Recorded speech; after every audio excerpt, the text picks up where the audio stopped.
में बसा छत्तीसगढ़ राज्य और छत्तीसगढ़ राज्य की राजधानी रायपुर से लगभग 85 किलोमीटर उत्तर पूर्व में राष्ट्रीय राजमार्ग क्रमांक 6 मुंबई से कोलकाता पर महासमुंद जिले के अंतर्गत रायपुर से 65 किलोमीटर दूर कोहरी मोड़ से 17 किलोमीटर अंदर स्थित है बौद्ध तीर्थ स्थल सिरपुर। प्राचीन काल में सिरपुर को श्रीपुर कहा जाता था।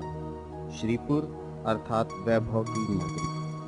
आज भी सिरपुर क्षेत्र में अवस्थित स्मारकों एवं लगभग 10 किलोमीटर परिक्षेत्र में पहले 700 टीलों के रूप में उपस्थित पुरातात्विक अवशेषों को देखकर यह सहज ही महसूस किया जा सकता है कि यह प्राचीन नगर वास्तव में कभी वैभवशाली नगर रहा होगा। यह स्वीकारा जाता है कि सिरपुर से प्राप्त शिलालेखों एवं ताम्रपत्रों में सिरपुर का प्राचीन नाम श्रीपुर मिलता है तथा पूर्व मध्यकाल में सिरपुर महायानी बौद्धों के शिक्षा का केंद्र था। सिरपुर की ओर सर्वप्रथम ध्यान आकृष्ट कराने का श्रेय पाश्चात्य विद्वान वेंगलर महोदय सन 1873 को दिया जाना चाहिए। उनके पश्चात सर अलेक्जेंडर कनिंघम 1884 तथा ए लॉन्गहर्ट्स महोदय सन 1909 जिन्होंने लोगों का ध्यान इस ओर आकृष्ट किया। स्वतंत्रता प्राप्ति तक सिरपुर के पुरावशेष उपेक्षित पड़े रहे। तत्पश्चात सन 1953 से 1955 ईस्वी में स्वर्गीय M.G. दीक्षित महोदय ने पुरातात्विक उत्खननों के माध्यम से सिरपुर के इतिहास की विलुप्त कड़ियों को जोड़ने का प्रयास किया। दीक्षित महोदय के पश्चात पुनः सिरपुर लंबे समय तक उपेक्षा का शिकार होता रहा। पुनः नागार्जुन शोध संस्थान मनसर द्वारा श्री अरुण कुमार शर्मा के निर्देशन में सन 1993 में उत्खनन कार्य संपादित हुए। परिणाम स्वरूप महत्वपूर्ण भूमिगत अवशेषों को दर्शनीय अस्तित्व प्राप्त हुआ।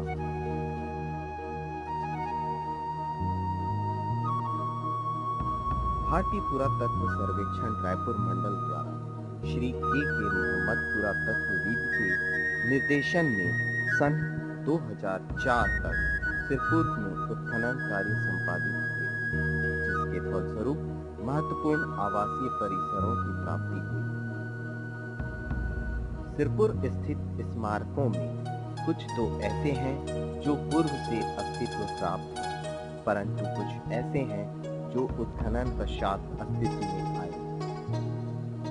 आनंद प्रभु नामक भिक्षु के नाम से प्रसिद्ध आनंद प्रभु कुटी विहार सन 1955 में सिरपुर में हुए उत्खनन के फलस्वरूप प्रकाश में आया। आनंद प्रभु कुटी विहार का निर्माण सोमवंशी राजा महाशिवगुप्त बालार्जुन के शासनकाल में हुआ था। ईंटों से निर्मित यह विहार उत्तराभिमुख है। इसके मुख्य मंडप के द्वार के दोनों ओर द्वारपाल एवं यक्ष की प्रतिमाएं हैं। मध्य में आंगन तथा सभा मंडप है, जो बड़े षोडश स्तंभों से अलंकृत है, जिसके चारों ओर बरामदे लगे हुए 14 कक्ष हैं। गर्भगृह में लगभग 6.5 फीट ऊंची विशालकाय बुद्ध प्रतिमा भूमि स्पर्श मुद्रा में सिंहासन पर विराजमान है। यह विहार दक्षिण कौशल के सोमवंशी भवन निर्माण कला का अनुपम उदाहरण है।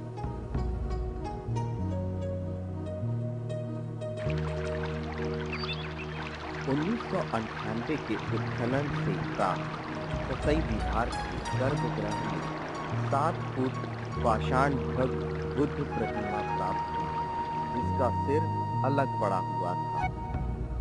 इस विहार का परकोटा विशाल है, जिसकी दीवारें 5 फुट चौड़ी और 20 फुट जमीन में धंसी है तथा यह धरातल से 7 फुट गहराई में प्राप्त हुई है। भदंत आर्य नागार्जुन सुरेश ससई के प्रयास से यह उत्खनन कार्य किया गया। सिरपुर का उत्खनन पूरे की पूरा जो अभी तक जो किया है वो आर्कियोलॉजिकल सर्वे ऑफ इंडिया ने नहीं किया है। जो ससाई नागार्जुन सोसाइटी की तरफ से जो भी काम हुआ है सब कुछ वही नागार्जुन सोसाइटी की तरफ से हुआ है, लेकिन अभी इसका फर्दर डेवलपमेंट का काम जो है वो आर्कियोलॉजिकल सर्वे ऑफ इंडिया कर रहे हैं। जिसके सम्मान में भारतीय पुरातत्व सर्वेक्षण रायपुर मंडल द्वारा इस विहार का नाम ससई विहार रखा गया है। भंते नागार्जुन सुरेश ससई जी को मैंने अपने खेत में एक भगवान बुद्ध की मूर्ति थी जो सिर विहीन है, उनको मैं दिखाने ले गया, जिसको भंते जी ने देखकर बहुत आश्चर्य से कहा कि यहाँ पर एक बहुत बड़ा बौद्ध विहार है, इसकी खुदाई करना चाहिए। ये कहकर भंते जी ने मुझे आदेश दिया कि आप छत्तीसगढ़ गवर्नमेंट से परमिशन लो और उसके बाद हम इसको दिल्ली से परमिशन लेंगे और इसका खुदाई शुरू करेंगे। जब भंते जी ने इस ज़मीन में खुदाई शुरू किए तब 5 फीट ज़मीन के नीचे 100 फीट लंबा चौड़ा बौद्ध विहार अंदर से निकला और बहुत सुंदर सुंदर मूर्तियाँ निकली, बहुत सारी चूड़ियाँ हैं, बहुत सारे बर्तन हैं और उसमें कुछ खिले भी मिले, कुछ औजार भी मिले। यह सामग्री इतनी महत्वपूर्ण है जिसको देखकर ऐसा आश्चर्य लगा कि इतनी सारी सामग्री इस ज़मीन के अंदर से मिली है। और उसी बगल से ही भगवान बुद्ध का सिर भी हमें मिला। हमने भगवान बुद्ध का सिर को जोड़ दिया और जब उस सिर को जोड़ा गया और देखा गया कि एक विशाल बौद्ध विहार इस जमीन के अंदर में है, एक बहुत बड़ी आश्चर्य बात है। यहाँ चूड़ियों के भग्नावशेष मिले हैं, जिससे यह अनुमान लगाया जाता है कि यह स्त्री बुद्ध विहार था, जिसमें स्त्रियां दीक्षा ग्रहण किया करती थीं तथा जिसे बौद्ध भिक्षुणी संघ द्वारा संचालित किया जाता था। भंते ससई के प्रयास से ससई विहार के सामने की टीले की खुदाई से 5 फुट की गहराई में उत्तरमुखी विहार प्राप्त हुआ है, जिसके गर्भगृह में 7 फुट ऊंची भूमि स्पर्श मुद्रा में भगवान बुद्ध की प्रतिमा प्राप्त हुई है। इस विहार में परकोटा उत्तरमुखी है, जो 180 गुणित 160 फुट तक फैला हुआ है तथा सभा मंडप के इर्द गिर्द भिक्षुओं के ध्यान कक्ष बने हुए हैं।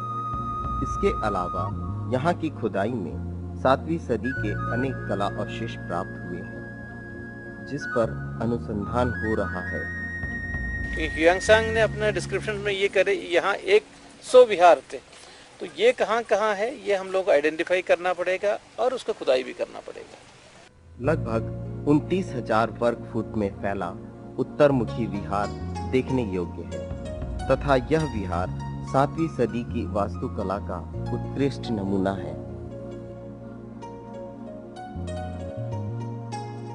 स्वास्तिक विहार के नाम से प्रसिद्ध यह विहार 1953 को मध्य प्रदेश शासन के पुरातत्व विभाग के तत्वाधान में सागर विश्वविद्यालय के डॉक्टर M.G. दीक्षित के निर्देशन में की गई खुदाई से प्राप्त हुआ। ईंटों से निर्मित इस विहार का निर्माण सोमवंशी शासन काल में 7वीं सदी के बौद्ध अनुयायियों द्वारा कराया गया। स्वास्तिक आकार में होने के कारण इस विहार को स्वास्तिक विहार के नाम से जाना जाता है।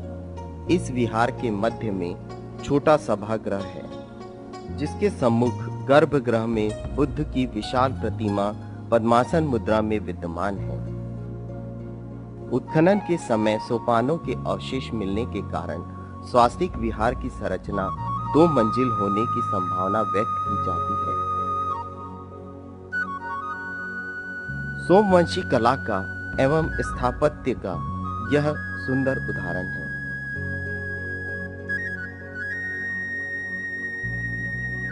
कुछ लोगों की मान्यता है कि लक्ष्मण मंदिर के गृह में स्थित मूर्ति रामायण के पात्र लक्ष्मण की है, क्योंकि लक्ष्मण शेषनाग के अवतार माने जाते हैं और यह मूर्ति भी पंचमुखी नागों के फलों सहित है एवं 2 भुजाओं वाली है। इस प्रकार इस मूर्ति को लक्ष्मण की मूर्ति मान